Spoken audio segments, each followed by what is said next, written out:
Hi, I'm Lily and welcome to another balloon tutorial. Let's have a look in the book today and see which one we're going to be doing. This is the world's worst Amazon selling book. I am going to redo it at some point, but not today. Oh, we're not going to do that one today. Oh, butterfly. Yes, this is the one. Now, I've always on the lookout for the best butterfly balloon that I can possibly find, and this is the best one that I found so far. So do let me know in the comments down below if you found one that you think is better. You're going to need two 260Q balloons. I've got qualatex today, and I've got red and purple because they are my favourite colours. Now, you're going to want to inflate the first one, so you've got about 4 fingers worth of space at the end, and just tie it in a knot in a circle. Make sure you leave a tiny little bit of space at the end where you're tying, so you've got a little bit of flexibility in there as you're twisting. Give it a bit of a squidge to even out all that flexible balloon goodness, and find your center point. Give it a bit of a twist.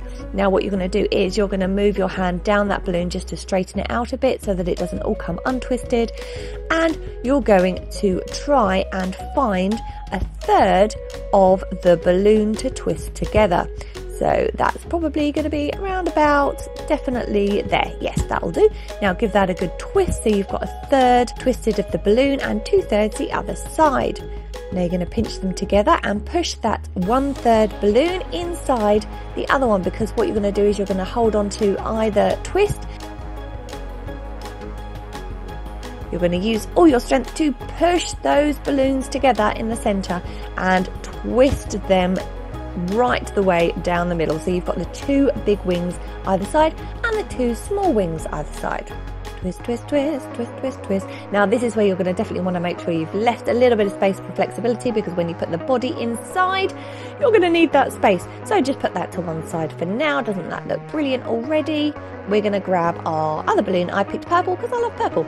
Now give it a bit of a tie at the end. Obviously make sure you've burped it and given it a lot of space, because you're going to push that air all the way down. So you've got the 2 uninflated sections either side for the antenna. Give it a good squidge, push the balloon inflated bit right to the middle.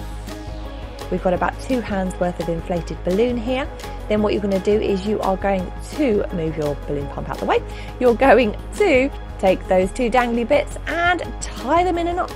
Tie them in a knot. Tie them in a bow. I'm sorry, I won't sing. Make sure you leave a little bit of space before you tie, so you've got a little bit of twistability, which is totally a word.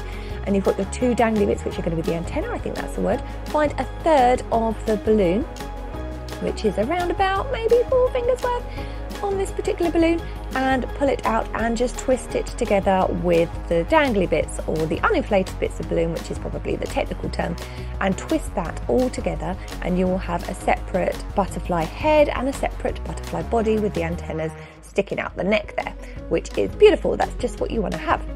Now get your wings back, and what you're going to do is you're going to be pushing the balloon head and body through those wings to lock them into place. So this is where you're going to really benefit from leaving that extra little bit of space in your balloons to give them the extra twistability. Now twist them all the way through, so you're going to want the head to be around about the same place as the big wings, and the body down the bottom with the small wings.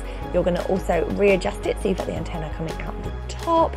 If you're really annoyed by the knot, you can always cut that bit off, but I quite like having it there because they've got a tiny little bit of air in them still, which kind of leaves them slightly inflated and sticking up at the top. Now grab your trusty Sharpie, or other permanent marker pens are available. If you're super artistic, you can probably do some really pretty eyes or stick some stickers on, but we're going to go with dots and eyebrows and a tiny little smile with some dashes to define the body with this one.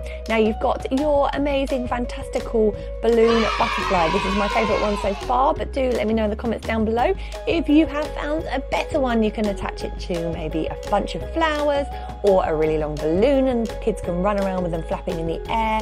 Let me know how you've got on and what you want me to twist for the next video. Thanks so much for watching, and I look forward to seeing you next time. Bye bye.